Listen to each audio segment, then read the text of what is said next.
It does not make sense that Africa can have so many resources, yet Africa still languishes in poverty. We have banks that we don't own. We have education systems that we don't own. We have curriculums that we never wrote.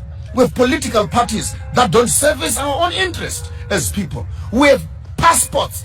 They don't give us access to other countries. They have access to our countries. We don't have access into their own countries. And that's supposed to be democracy.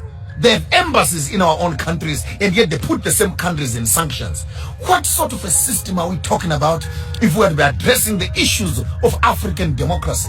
African democracy is a crippled child who is sitting on a wheelchair, a paraplegic wheelchair. In as much as our countries are claimed to be democratic, they are not free at all. Our economies are ruled by the West. Our education is ruled by the West. Our medicine is given by the West. Our diseases are managed by the West. Our populations are managed by the West. Our technologies are imposed on us by the West. So which part of us can you say is democracy? The same countries, they sponsor a government, they sponsor a surrogate government, the government gets into power. After they're in power, then you put the same government in sanctions again. What do they want from us? These colonizers, what do they want from us? You wanted our gold, we took it. You wanted diamonds, you took it. You want our children and our body parts? You're harvesting. Africa is a harvesting ground of livers and kidneys and hearts. What do you want from us as a people? You took our art. You took our kings. Destroyed our civilization. Up to now, 400 years later, the colonizer is still watching to see how much more he can get away and harvest and pull and rape and take away from the African people. And all this comes under a big umbrella. Africa is going to become a democratic state. But in the midst of democracy, what democracy has been able to do more than anything else, it is to solidify the borders of segregation between nations. The border between Zimbabwe and South Africa, put more fences, put more dogs. The border between Zimbabwe and Mozambique, put more fences, put more dogs. The border between Zimbabwe and Zambia, put more fences, put more dogs. Botswana and Zambia, put more fence, put more dogs. And all these African countries walk around each other in funny little ties, flying around the countries, sitting around United Nations, Africa Union, and we are discussing issues of democracy. The first idea when Africa wants to discuss democracy is how do we restore the African dignity by destroying the borders that separate the African children. My grandmother is Shangaan, Mozambique, on my father's side. My grandmother is Venda, on my mother's side. My father is Karanga, and my grandfather on my mother's side is Ndebele. So how can you put a border in a passport for me, that for me to go and see my grandmother's houses in Mozambique, I need a passport. To go and see my grandmother in South Africa, I need a passport. I must go to Pretoria first, go to Harare. I can cross the river, the Limpopo River. And this is the form of the democratic Africa that our leaders are constipated with. I'll spill the beans as loud as clear. African democracy identifies a few educated, parodic Africans who become political parties. And they talk in cahoots with the funders, the colonizers.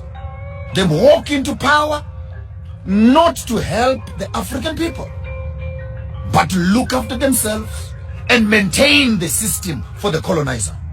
Insurance companies are in the hands of the colonizer. The banks are in the hands of the colonizer.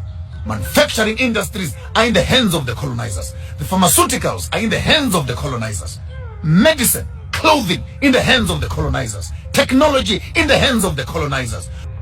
You'll be shocked to discover we are still slaves and servants working for the colonial system. Take note, I'm not insulting any political party, but I want to insult their insensitivity that they walk around and campaign. I am saying this from Nigeria to Uganda to Kenya to Ghana to Zimbabwe to South Africa to Botswana, anywhere in Africa. Tell me one political leader who has made an intentional business of improving and establishing factories for his own people. Sit around approving business budgets for what? Just take that money, open industries, take that money, open up mines, take that money, open up agricultural farms, have food for your people, employment for your people. How complicated can that be? The model to follow is Dubai. Look at Emirates. They have nothing. All national fund. Use the national fund to make Dubai a capital city of industry for the whole world. Here we are in Africa. We have cocoa, we have bananas, we have coal, we have platinum, we have diamonds, we have oil, we have weather, we have tourism, we have everything. But in the midst of all these resources, our African people are still languishing in poverty. Can I ask you, the intelligent ones, what is the problem of Africa? What is the problem? We have the resources, we have the universities, we have the education, we have the skills. What is the problem? The problem is we are trained to maintain a system that does not benefit us. We go to school to learn to maintain that system. We train our children to look after the system. Our political system has no will at all to empower the local people. It has no will. There's no political party that wants to remove bread from the mouth of the white man. That's a fact.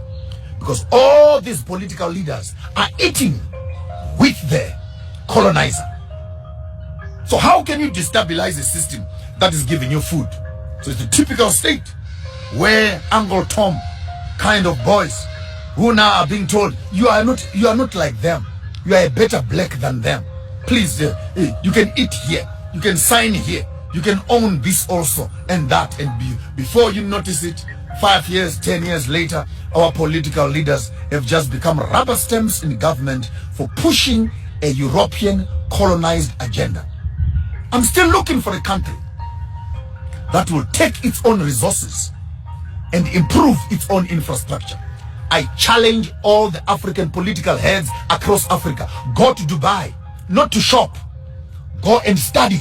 Go and study how a place that has nothing has been able to change its course from a desert to a capital city of shopping in the world. Go there and study.